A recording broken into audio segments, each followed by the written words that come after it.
Pembangunan Kabupaten Pali sebagai daerah otonomi baru di Sumsel untuk saat ini terus dikebut dan menjadi prioritas utama pemerintah Kabupaten Pali di bawah pimpinan Bupati Pali Heri Amalindo dan Wakil Bupati Ferdian Andreas Lakoni. Dalam kata sambutannya bersama masyarakat Desa Talang Akar saat safari Ramadan beberapa waktu yang lalu, Heri Amalindo menjelaskan pembangunan infrastruktur jalan merupakan program utamanya, sehingga ditargetkan pada tahun 2017 tidak ada lagi jalan yang masih berlumpur maupun berbentuk tanah di Kabupaten Pali atau sudah dalam kondisi cor dan tidak ada lagi yang rusak.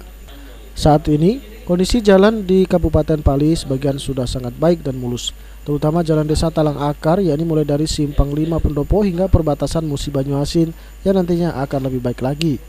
Bapak-Ibu sekalian, insya Allah 2017 ini selesai semua, tuntas untuk Talang Akar, tidak ada lagi jalan yang ada tanahnya. Jalan dari kita Pendopo sampai ke dari Simpang 5 ke sini itu kurang lebih 12 kilo kali keempat 48 miliar. Belum listrik, belum dan lain-lain. Orang nomor satu di bumi Serapat Serasan ini juga menjelaskan kepada masyarakat Desa Talang Akar bahwa ke depan Desa Talang Akar akan menjadi daerah prioritas pembangunan, dikarenakan selain kawasan strategis yang dilintasi di sejumlah daerah tetangga, juga merupakan daerah terdekat di kawasan perkotaan pemerintah Kabupaten Pali, sehingga nantinya Desa Talang Akar akan menjadi sebuah kelurahan di Kabupaten Pali.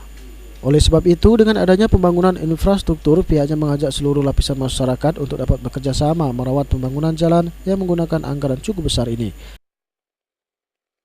Jadi luar biasa orang-orang Talang Akar ini nanti bukan desa lagi, kabupaten baru lagi. Ini sudah lurah, karena jarak 10 sampai 12 kilo itu bisa menjadi lingkungan kota. Bukan desa, lurah, penyangga daripada kabupaten Pendopo Barat. Husniawan, PAL TV.